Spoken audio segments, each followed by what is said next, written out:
So I had an absolutely insane weekend this weekend with 3 very unique gigs. I started out on Friday with a wedding, then on Saturday I had a club, and then on Sunday I flew down to Dallas for this huge Christmas party that was literally bananas. And I'm going to bring you through every little step of the way. It was a pretty wild journey. So let's start out with the wedding on Friday. So Santi and I always stop by a diner on the way to the wedding. We always leave with enough time so we can stop, grab breakfast, and that's usually when I do the bulk of my music planning and stuff. And then on the way to the wedding, we usually bump the Spotify playlist or Apple Music playlist if they gave us one. Gets me in the zone, you know? That's my little workflow, okay? You don't agree with that? Fine. You do your music 2 weeks before, you still remember what you did? Great. I don't care. That's what I do. But anyway, we drove about 2 hours. We get to the Ryland Inn, and then I do the same exact thing I do every single wedding. I get out of my vehicle, and before I load one single thing in, I'm walking to find evidence that I'm at the right place. This worst fear nightmare of mine that I go to the wrong venue. I don't even touch my equipment until I get evidence that I'm at the right place.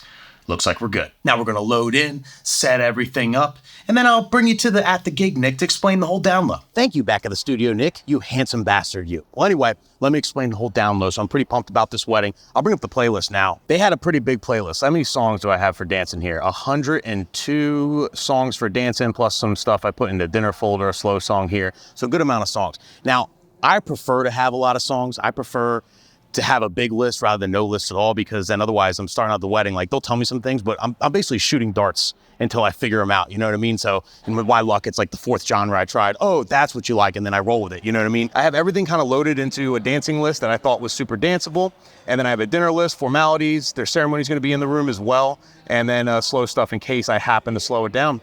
That's pretty much it, and I'm just gonna put my head down and mix. Give you a quick equipment tour real quick. So I have 2 PLX Cross 12 turntables. I got an S11 right here in the middle. This is in a Hoverboard foreign furniture. This piece is made in Germany. Look up Hoverboard. My MacBook is a 2023, I think, or 2024 M3 Pro Max. It's like the black boy. Definitely love the Mac. I use AI headphones. I'll put a link for all this stuff in the description if you care. And then back here, we got a DJ front board Facades. They make these in Long Island, New York. I'm pretty sure they don't even ship them. You can only get them if you're around here, but if you're in the area, DJ front boards, Long Island, New York, best Facades in the game, in my opinion. This is like a plush, like a padded one. The speakers right here, RCF 945s right up here, and then the 8004 subs on the bottom. We have them turned sideways because I think it looks hard, and that way it's more towards the thing. Back here, just wire box and wires and everything. We do have uplighting today. It's all ran through the Wolf Mix. So I have my Wolf Mix here. I also have my 16 space rack. If you want to see what's in my 16 space rack, I do have a video I'll put up here, so check that out. But, you know, basically the rack is for the mics. I got the SLX D Shure mics, my drawer down here with the touch mix. I got my little mic drawer, little trap drawer here, power conditioner, all the you know, everything I need to do a wedding properly. As far as uplighting, we're using both uplighting today. So we got those around the room. I have about 17 around the room. It fit perfect like that. And then I'm gonna have 3 by my setup. So I only really needed 20 today, but the room, I kind of uplight every pole and whatnot. If you wanna know how I uplight shit, I have a video on that as well. Check that out. As far as cocktail hour, we are doing cocktail hour in the other room right back here. We ran 2 Wave Eights, 2 Alpha-Theta Wave Eights, because why just use one speaker? We have it spread out nice and even, so you got the vibes. But I also have it where there's no speakers in the other room. This is a 2-room cocktail hour, and I like to do that because that way, if people aren't feeling the music early on or whatever, they're not trying to hear any music, they can go to a room and kind of have a quiet conversation. They still have the opportunity to do that. There's couches in there, everything else. But then if they're trying to bop, you know, you'll see them just chilling in the main room with the speakers. That's another thing too. You could take note at who's chilling in the music room and who's not chilling in the music room. And that's a good indicator of who's gonna be dancing later, you know? Now, when I meet with couples, I always take detailed notes on my iPad, right? So when I first met with them for the sales and everything, I can show you like here, like basically I took detailed notes of everything they like. So I basically did a Venn diagram because they have different music tastes. I kind of do that usually. So Kelly and Andrew. So Kelly likes Jonas Brothers, disco, dancey stuff, T Swift, Taylor Swift. And then Andrew seems to like more older stuff, so Frankie Valli, the oldies, 70s, 80s. Oh, and this is interesting too. So Pink Houses by John Cougar Mellencamp. The parents of the groom didn't get to dance to this for first dance because the band didn't learn it. So at the parents of the groom wedding, this song in particular was not played because the band literally didn't learn it. So they probably had a first dance to some random song, one of those mishap in the 80s or whenever the hell they got married. So We're gonna make a point to play this song as well since it's their wedding song and they didn't get to hear it the day of their wedding, so kind of honor them a little bit.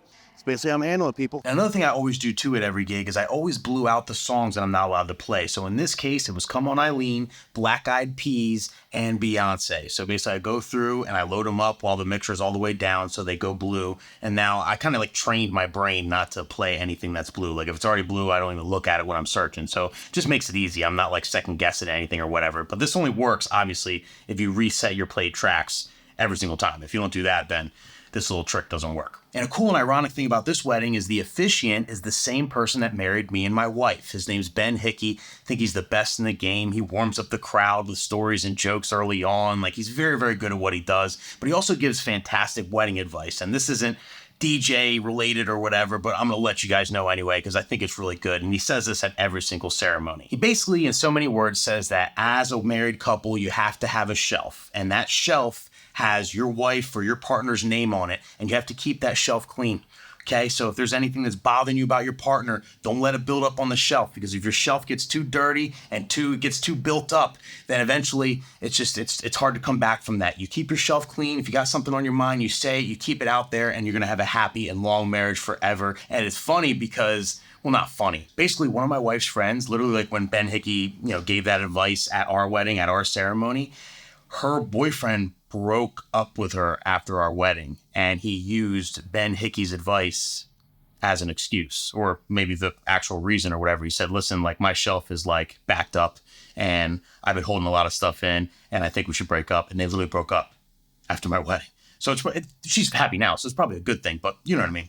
Crazy stuff, right? But anyway, the ceremony happens, beautiful ceremony. They get married, they go to cocktail hour, and then I talk to the maitre d' about the whole run of show, the whole timeline. We're gonna go back to At the Gig Nick to tell you all about it. All right, so we're in cocktail hour now, just went over timeline with the maitre d' Daniel here, and basically what we're gonna do is gonna be intros. We're gonna intro everybody in. First dance, parent dances. The last parent dance, I made like a mix that automatically goes into Boogie Wonderland by Earth, Wind & Fire, because they wanted to do like a little fun thing. And then they're gonna invite everybody to the dance floor, and then we can do a short dance set there. Then once salads are served, we're gonna sit everybody, we're gonna go into speeches.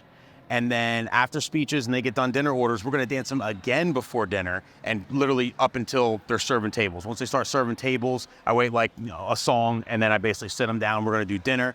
Then we have cake cutting after that. And then we just dance all night. So 3 separate dance sets today.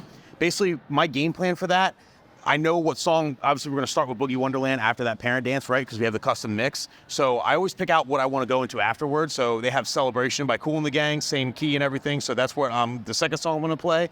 And beyond that, I don't know. I'm gonna kind of feel out who's out there and take it from there. I might get to some Pitbull shit. They have a big list, so I'm really gonna be knocking out a lot of the lists. And then the thing with the shorter dance sets right before dinner, what I always like to do too is if there's any wild cards on this list that like, I don't know if they're gonna work, they're kind of a little on the risky side, I'm gonna play those towards the tail end, because worst case, if I play it and I lose a couple people, we're getting ready to be done anyway. So usually like my last 1 or 2 songs of these shorter dance sets up front are gonna be the riskier songs, I'm gonna risk it for the biscuit then. Worst case, people aren't vibing, they kind of sit down, I'm sitting them down anyway. So it's kind of my game plan, and wish me luck, people, but we're gonna get cocktail hour. Food's bomb here. Food's fucking ridiculous here. Ask Studio Nick, he'll tell you. Food is pretty bomb there. It's like farm to table, but this isn't a food vlog, all right? Let's talk about the DJing part. So we're gonna skip right to that last parent dance. We did intros and everything, but we're gonna go to the last parent dance where I made the little mix in DJ Studio that goes into Boogie Wonderland. I invite everybody onto the dance floor, and that's where it gets kind of tricky.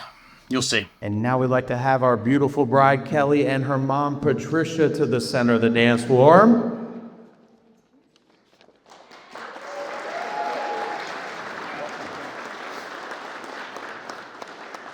And they're going to share a very special dance to a song entitled, I Hope You Dance.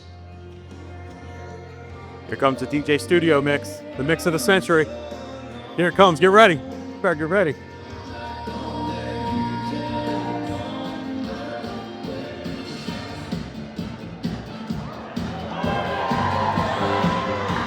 Wow, squeaky clean.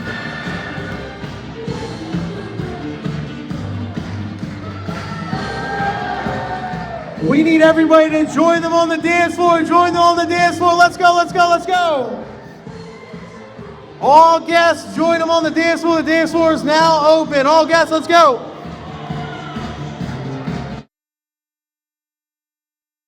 The dance floor is now open. Let's get this party started. Oh, hell no. Oh my God. This is remarkable. I mean, they got to dance eventually.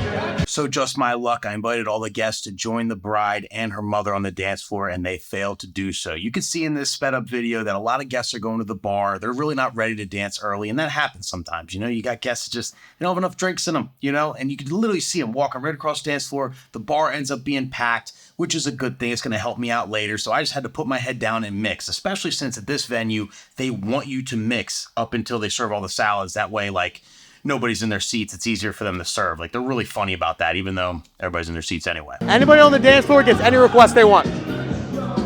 The rest are dead to me.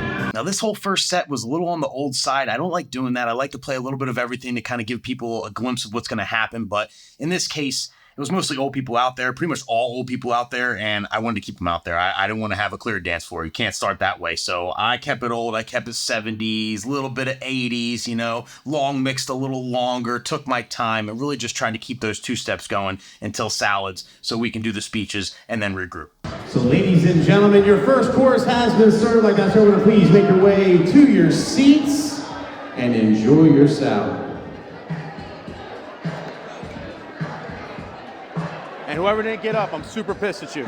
Super pissed. And now the speeches are getting done. I'm getting ready to start my second dance set, and I opted to do a slow song because, one, it was on their list. Speechless by Dan and Shay was on their list, so I played that. But on top of that, if it didn't work to tell everybody to go on the dance floor with the bride, then it might not work to tell everybody to go on the dance floor with nobody out there, you know, with a fast song. So I tried the slow song to see if that would work. How about another round of applause for Aaron and Megan and everyone that gave a speech? They all killed it. Very well said.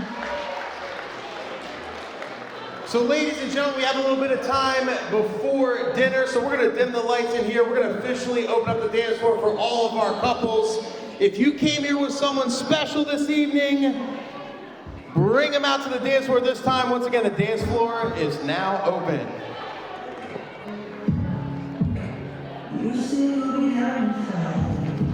Got a little lucky here, and now I really got to go in to kind of, you know, warm these people up this second set before dinner. So slow dance work because there's a lot of couples here. I just hope they're not just slow dance people though. That could be a thing too. Like, it's a possibility, it's 50-50. I can hit a song and they get clear. Hopefully I keep enough, either September or low. September should work. If it doesn't, man, it's gonna be a tough night. And of course I'm vlogging it. I'm like, this guy sucks. The slow stuff is great, but we came here to party. Let's go, let's go.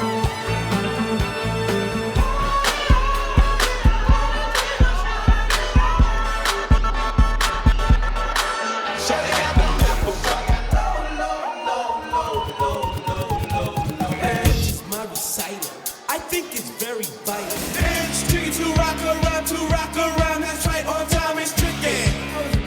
It's tricky. It's tricky to rock around. That's right, on time it's tricky.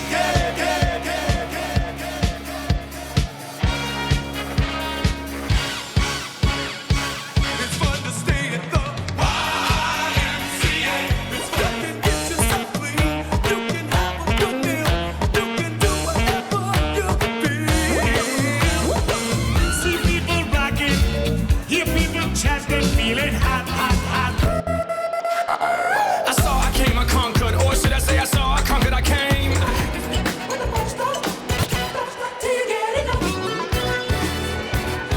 It started dwindling a little bit at the end, but it's really just people going to the bar. There was a huge crowd at the bar, and they were just drinking. You know, it was just one of those crowds that just needed to have a few drinks in them before they truly partied. It just looked that way. And, you know, it's a lesson to all DJs. Like, don't get too discouraged if you're struggling a little bit up front, because some crowds need to drink before they can dance. Some crowds need a little more liquid courage, and you could see it. Now, if nobody was dancing and nobody was at the bar, I'd be a lot more worried. That's for sure. A lot more worried. And then we went to dinner. After dinner, to start the next dance set, the big dance set at the end, I started with Can't Take My Eyes Off of You by Frankie Valli. I like that because it starts off kind of as a slow song, but it ends pretty upbeat and fast. And from there, I played all the hits. All the dance with somebody. I wanna feel the heat with somebody. So baby,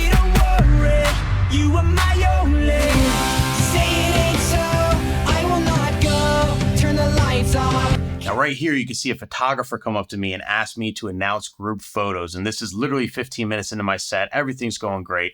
And I'm building it up. And they come over and, hey, can you ask so-and-so family to meet in the cocktail hour space, a complete separate room for group photos?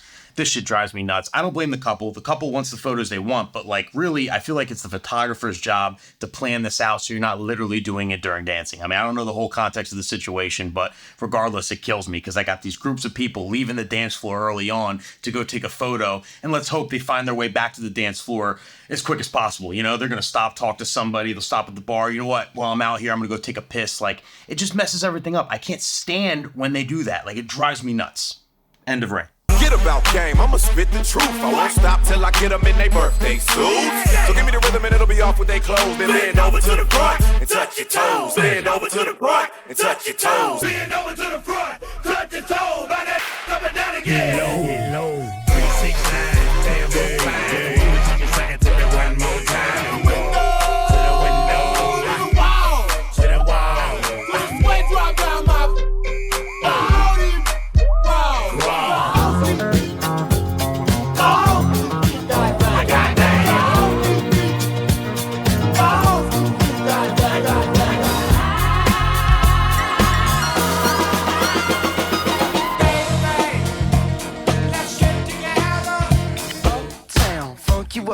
Uptown funk you up. I said uptown funk you up. Uptown funk you up. Come on, dance, jump on it. If you sexed and flown it, if you freaked and own it, don't brag about it, come show me. Dance, jump on it, jump on it, jump on it. How fast can you shake it? Put it on the ground till it can't take it, can't take it. Get low when the whistle go. Shooting stars break the mold. I took a ship to the year 3000. This song had gone multi-platinum. Everybody bought our 7th album. It had out so Kelly Clarkson. I took a ship to the year 3000. This song had gone multi-platinum. Everybody bought our 7th album. And here it goes. I'm just a kid and life is a nightmare.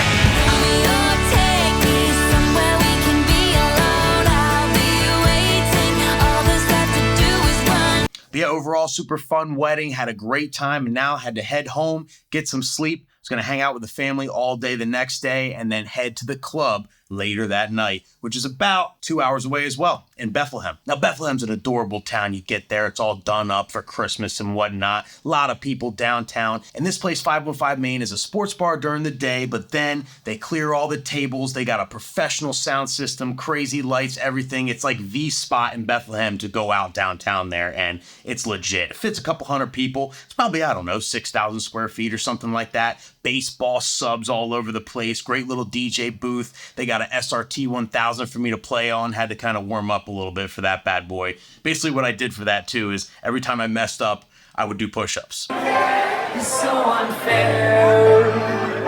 Sipping from your cup till it runs over. Oh, another cool thing with the DJ booth is they have a Polaroid picture for every DJ that DJ'd there. So they take a Polaroid picture of you, you sign the bottom, and they put it on the wall there. If you look real close, there's your boy. And as usual, it was packed all night. I had an absolute blast DJing there. Hey, I'm beyond all that fuck shit. Hey. Hey, little mama, would you like to be my sunshine?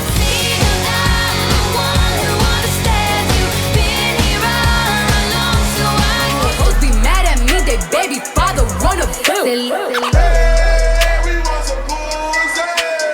Hey, we want some pussy. Let me say, hey, we want some pussy.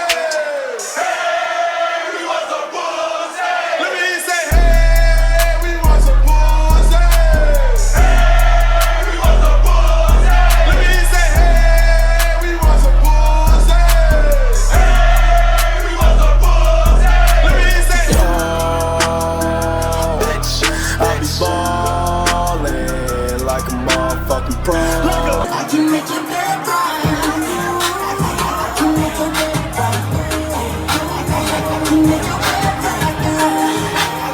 can make you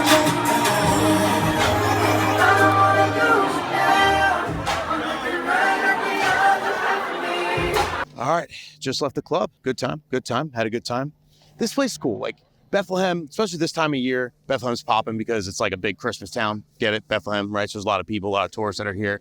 But the town, like if you're outside of Philly in Pennsylvania, like I found that like Pennsylvania places, like if I play Penn State or if I play up here or anywhere outside of Philly, they're really diverse crowds. Like you could get away with anything from GloRilla to fucking Panic at the Disco. So I basically played like a little bit of everything and had a lot of fun with it. Shout out to Dane and everybody over there. I don't know.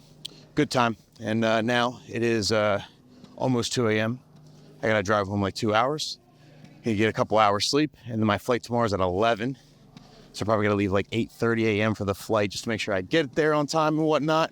And then we're going to Dallas, people. So let's have some fun. So I woke up the next morning, headed to Philly airport, flew to Dallas, had enough time to check in the hotel room, and then we had to be at the venue by 4:30 p.m. for sound check. So we get there, and it's at this place called the Raleigh Underground, which is a legit venue, like a concert venue. It's humongous. It's gorgeous, sick as hell. The lighting is insane, lasers, crazy. There's probably 200 spotlights in there. There had to have been a $250,000 sound system. Like it was insane, like all Meyer sound, line arrays. Now this party itself is thrown by this guy named Andy, and he's been throwing this party for 30 years, literally 30 years. It's a Christmas party. He invites his friends, but he also invites like a bunch of industry people. So it's like a big get together. And when you throw a party for 30 years, you got the shit down. They had systems. It was legit. There was a whole run of show. We had a green room. The party hasn't even started yet and you're already getting crazy. What do you mean getting crazy? I'm just listening. I'm just getting ready for my set. All right, we went between. Oh, they're still warming up. How was the facilities? It was great, bro. It was great. Right, just making sure. It's huge. You want to see how big this bathroom is? You got a shower if you need a shower, bro? Oh, wow. Yeah. We had so much fun. It was so cool. The green room, basically there was a VIP bar upstairs, so that's where we got our drinks, so we didn't have to pay for drinks and stuff. And the VIP bar had 1942 tequila.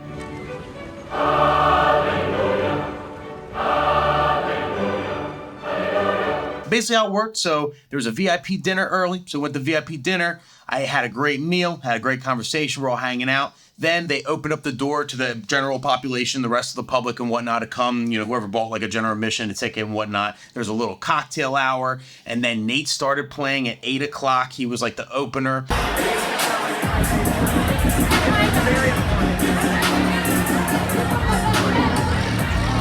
He played, and then once he got done, they had all this production. They started this whole countdown.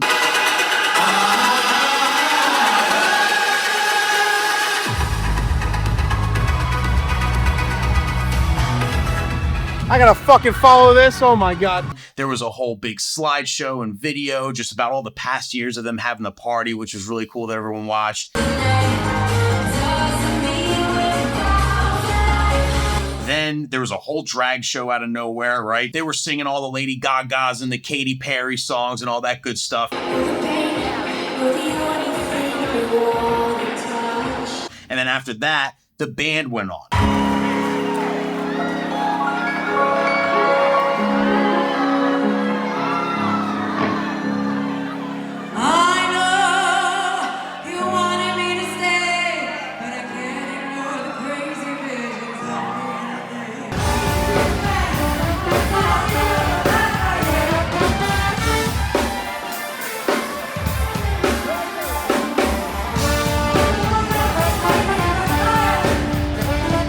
And the band crushed it for 30 minutes, right? Playing the hits. And then right after the band got done, I had to kind of hide behind my DJ booth because right after they were done, I basically had to press play and go. There was nothing in between us. So we're hiding behind the booth, waiting for them to play the last note, and then time to rip.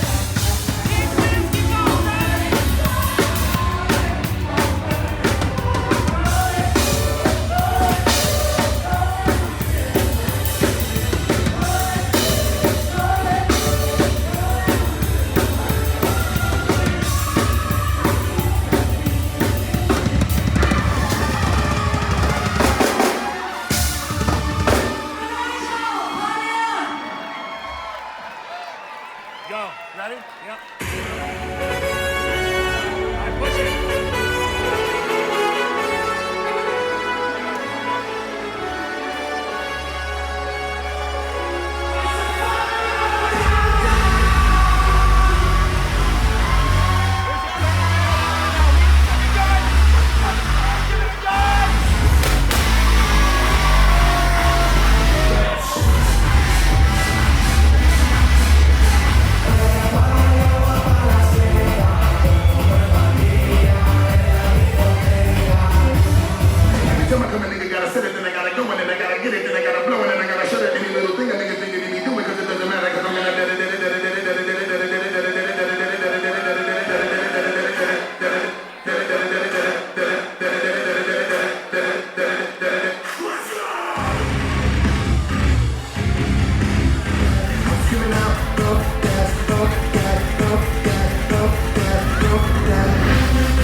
Wow, that was fun. Probably top 10 of my favorite gigs of all time in my 20-year career. I can't thank everybody enough. Andy, thank you for having me out. It was an amazing party. Everyone killed it. Like, the production was insane. I had a fun set. Like, everyone, like, the band killed it. Nate Nelson killed the opening set. Willie Trimmer actually went on and did the last hour, 15 minutes. He killed it. If you want to check them out, they're all right here. Make sure you follow them on Instagram. But yeah, so we got done. Next day, had some bomb-ass Texas barbecue. I literally stuffed my face. Like, the cornbread was complimentary, so I had an extra cornbread. I regretted all this later, though, because I'm on the plane, and, of course, I had to take a shit on the plane, and it's very embarrassing, very embarrassing. Especially because you can't courtesy flush on the plane. Like, I don't want to get sucked out. I don't have, like, a parachute on. You know what I mean? I'm not stupid. I'm not going to courtesy flush. So everyone on the whole plane knows what you did. You get out. It's embarrassing stuff. But anyway, if you made it to the end, thank you for coming on this journey with me. Hit this emoji in the comments if you made it to the end, just so I know.